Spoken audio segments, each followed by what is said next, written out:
Happy International Non-Binary Peoples Day. I'm KamalaDevi, and this short video is to explain, like, what is that? I actually just found out today that this day existed, July 14th, 2020. And so it's an opportunity for those of us who are non-binary, like myself, to come out and to tell our stories. So I thought I'd start by sharing a little bit about what it means to be non-binary, like what that is in general, and then maybe some of the details of my coming out story that I haven't shared. I know I've just with having had a reality show, being an author and often interviewed, bits of this story have been told already, but not from a non-binary perspective. Honestly, I usually get interviewed for being poly or queer or kinky or tantric, but non-binary is a unique identity, right? Like, what is that? So first I want to say the day is uniquely placed between International Women's Day and there's, I guess, an International Men's Day, who knew? But today is like the center point right in between. So it's now International Non-Binary Peoples Day. And as I understand it, there's a lot of humans and a growing number of them who say, hey, gender is a construct and society says there's a binary, you're either female or male, or there's the feminine energy and the masculine energy. And then there's a lot of folks who feel trans feminine or trans masculine, and they may not feel fully, transgendered, or some of them are transgender and also feel non-binary. But what it means to be non-binary is that you feel either that you're both, that you are both feminine and masculine, or that you're neither. You don't want to participate in this kind of artificial binary. And there's, a whole bunch of different ways of expressing that. So it could be like, oh, I'm both. One day I'm one thing, one day another I'm another. It might be from hour to hour. It might be from year to year. And for some people, it's just, it's more of a integration. Sometimes you feel a strong sense of twin spirit, or even a hermaphroditic sense of being, both in your body. And I want to share that I really celebrate how vast the non-binary spectrum is in and of itself. So there's a lot of transgender people pre and post, gender confirmation surgery who feel that they're also non-binary, that regardless of what their body is doing, they have access to both or neither. And then there's a lot of trans people who don't, who are very clearly making a transition from one to the other and feel fully, one gender. And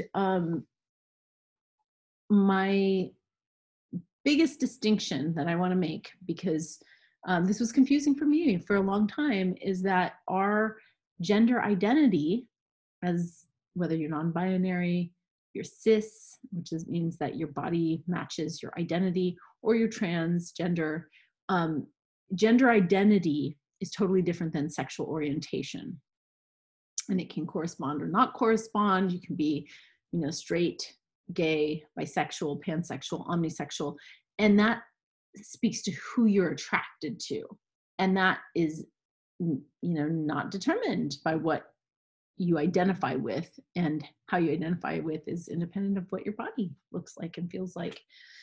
So I will say that a lot of non-binary and trans folk have gender dysphoria, which is this malaise and discontent and incongruence in what's happening in their body and their mind and their soul, and they feel like they're not, that their body's not well, it's not right, they're not happy with it.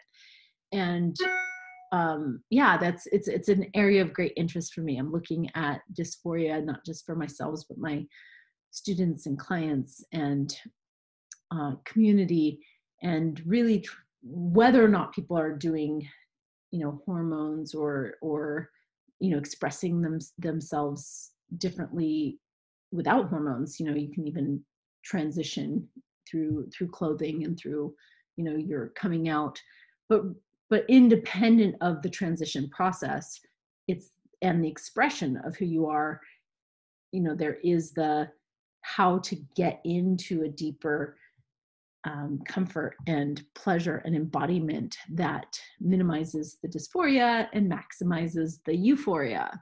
And this has been a big area of study and practice and play for me in the last decade, at least, because of my work as a Tantra teacher and sexual shaman. And so I'd love to share a bit about my personal story. The point of International Non-Binary Day is to actually have visibility, for us to share our stories, especially because these are topics that aren't always spoken about. And when I came out 20 years ago, actually longer, there was no option. There was no, non-binary was not a thing. When I came out, it was this or that. And if you said, which I did, that I was bisexual, I think, I was 15 when I came out, I was like, okay, I think I like girls too. I was young. And then it was like, oh, it's just a phase. You're just confused. You're a traitor. Being bisexual was a very dangerous territory. And I tried to hold that inquiry for a little while and went to therapy. And, my therapist said, you have to choose. Not only that, my father put me in with a therapist who was experimenting with, I'll say, this conversion therapy. And so at the time they were, of Christian faith, and they, even though we were Jewish, they wanted to see if I could overcome my aberrant thoughts by fantasizing, rescripting. Anytime I thought of another girl or woman in a sexualized way, then I was to kind of punish myself and start to think and fantasize and replace those fantasies with something appropriate, like a man. And it was very painful to be, that confused at that age. And this is all still in the realm of sexual attraction. Okay. So it had nothing to do with my identity. The truth at the time was that I identified as a girl who was a bit of a rebel, bit of a tomboy, loved climbing trees, hated all things, pink and frilly and girly. Not so much because I saw myself as a man or a boy, as much as the feminist, fuck that, I don't want to conform. But in my earliest memories, I have a very distinct desire to have my own penis. That I can remember. I can remember various moments in kind of these locker room moments with my brothers comparing their boners, or the neighbor boys, or I remember, this is a really clear memory. I was at my abuela's house, and she had this adobe built home with a lot of knickknacks and kitsch. And one of her posters, which she probably got at a secondhand shop, it was like a little boy and a little girl, and they're looking into their, I don't know, diapers, and they're looking across at each other. And he's like, "Ooh, I've got one of these." And she's like, "Well, with one of these, I can get a lot of those." And, it's a cute little comic strip picture, but it left such a deep impression on me. It was like, oh, I don't have a penis, but, with one of these, I can get those. And the way it played out was later, as I was coming out, I was coming out in college, I remember feeling like my yoni was no penetration zone. So I was at the time very lesbian identified. I'd given up on being bisexual. That was too confusing. So I thought I was just this butch, stone butch lesbian. And what a stone butch means is that I penetrate. Like my energy was the penetrating, there's tops, there's bottoms, and I was just a top, and that's how it was. And I didn't want anything to enter me. And that was because of a kind of a dysphoria. I have an etheric cock, and I didn't want something entering me and confusing me. And it wasn't until the end of college, actually, I do have one more memory that I want to share. When I used to go to the lesbian bar, the local club, there was a human in the position of bouncer at the doorway who was rumored to be a hermaphrodite. And I remember, people would say that or whisper about them. And I remember just feeling so drawn to the doorway. Like I would come to the bar and I'd just want to sit by the door and get as close as I could to them and watch them and converse with them, which was also problematic because frankly, I wasn't 21. So it's like, here's my fake ID. Don't, I don't want to get too close because it's kind of dangerous, but I'm super attracted to this hermaphrodite, which I'd never met a hermaphrodite in real life. And I don't even to this day know if that person was or not, or if it was a rumor, but I knew that it spoke to me. Something inside of me wanted to get close to that. And then, with all my lesbian identification, I was actually actively doing queer activism, rallying, and writing lesbian plays. And I met a man who he came to see me I was doing this intense lesbian, actually kind of man-hating poetry at a poetry slam one night. And then he declared his love for me. And when I really got close to him, I realized he had this stunning feminine goddess, like just emanating from his soul. And it was so powerful, like the presence of the feminine in him, more than any of the women that I was dating, that I was like in devotion to that. I was willing to let go of my lesbian identity to be with this man who, after college, I lived with, and we together explored, gender bending and cross-dressing. And, so he would wear dresses and I would wear the pants and the strap-ons, and we'd play with this energy. And it's always been really powerful for me to have like my etheric cock recognize, whether it's by my feminine lovers or my masculine lovers, that it is, it's part of me, whether I'm using a prosthetic or just running that energy.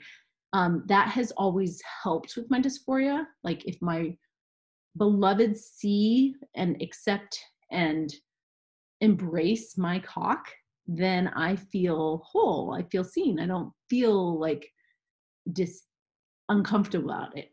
And so, that's essentially where I am now is as a polyamorous lover, I have multiple different lovers who bring out different qualities in me. There's certain ones that I am top to and others that I'm bottom to. And so I am more of a switch, and I am very pansexual, and I have even transgender lovers. And there's a feeling of meeting someone in their wholeness and whatever expression they're in, that allows for their expression. And how I got to that place, where I am now, has been an immense journey. And, this is just a taste of my story. You can read the full story in the Sex Shamans book. So I have, we just released, this is an anthology with 20 different stories from sexual shamans, and some of them are healing and about the hermaphroditic soul, as well as the intermarriage, as well as soul retrievals. And so the book will give you more of a taste of what it means for me to be gender transcendent. So I do consider that like a flavor of the non-binary umbrella, but my My real orientation is gender transcendence because I have a hermaphroditic soul. And if you're attracted to that, get the book, read about it. But if you want to go on a journey to explore your own sexuality, you don't have to be poly or kinky or queer. You can be, vanilla and straight, and still there's a lot to experience with your non-dominant, sexual identity. Getting in touch with your inner opposite can be a very powerful journey. And you don't necessarily have to change the way that your gender expresses itself, but that you find your true nature and that you make peace with that, and that you're able to communicate that to your nearest and dearest, can be very liberating. So if you're interested in the book, I'll post a link for that and the ISTA retreats that I'm leading coming up soon.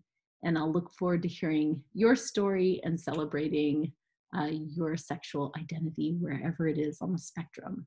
Blessings. Thank you.